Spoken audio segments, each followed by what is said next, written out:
Hello, and welcome back to Always Ours, Chapter 19. Did you find anything out about that collar? Rio asked.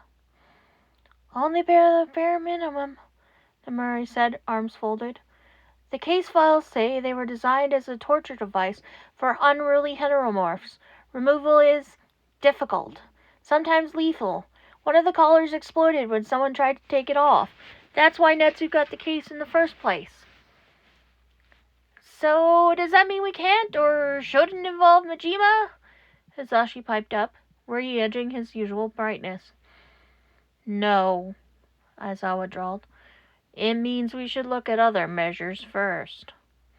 He glanced around the quirk-dampening room, as if to remind them why they weren't having this conversation on campus. Maybe a kidnapping, he said bluntly. The files mention range on that thing. If we get Splinter away from Netsu, he can't keep hitting the trigger, and at the very least, we can buy him some breathing room. Nemuri grimaced. We need a hell of a distraction, and we're planning this against the smartest creature in Japan, who also has security access and a head start. Exactly, he said. Netsu is the trickiest part, not because of his intelligence, but because of what comes after we get the collar off, or after we figure out who's been using that reality-tempering quirk on our memories. He hesitated, then finished quietly. Because once Netsu is back to himself, he's going to hate himself for what he did to Splinter. We all know it. Silence settled over the four of them, heavy and choking.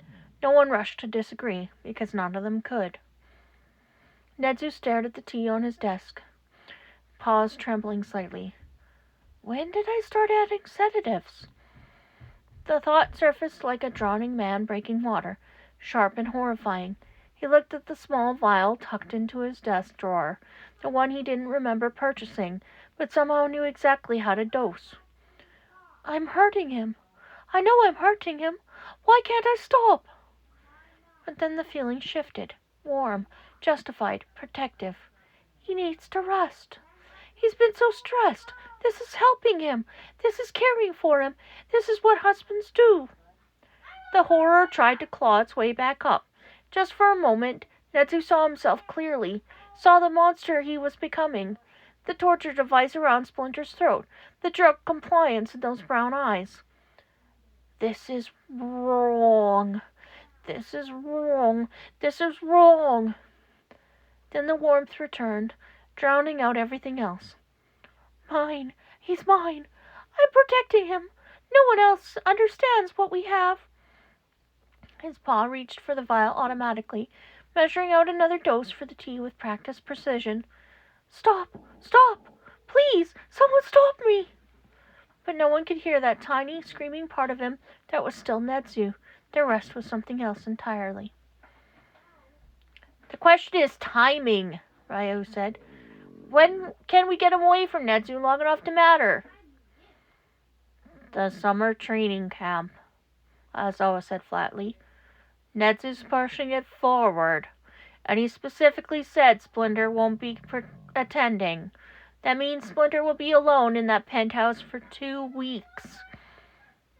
2 weeks of having Netsu get unrestricted access to him? Nemuri said, voice tight. 2 weeks of that collar, and whatever else. Which is why we need to move before the camp starts, Aizawa cut in. We get Splinter out, we hide him somewhere Netsu can't reach, and we figure out how to remove that collar safely while Netsu is distracted with camp preparations. Hisashi swallowed hard. And what about after? How do we tell Netsu when he's himself again? Another silence.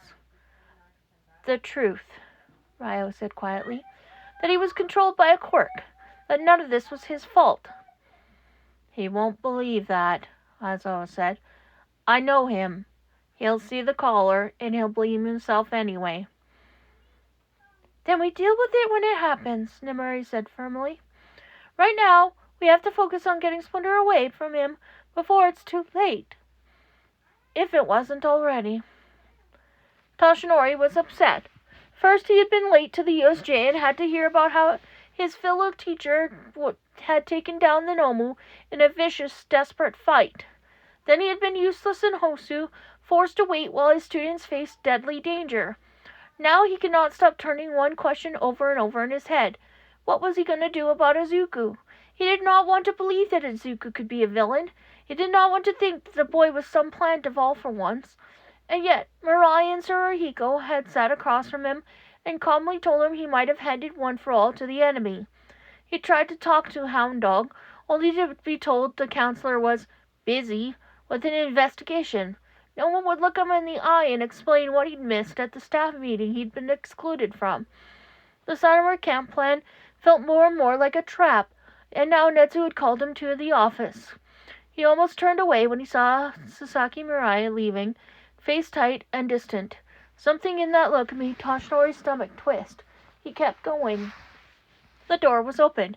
Inside, Splinter stood very still in front of Netsu's desk. Too still.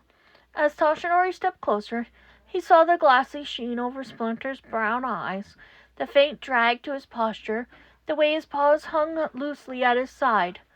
Drugged, Toshinori thought, a spike of nausea hitting him. "Are you all right, Splinter?"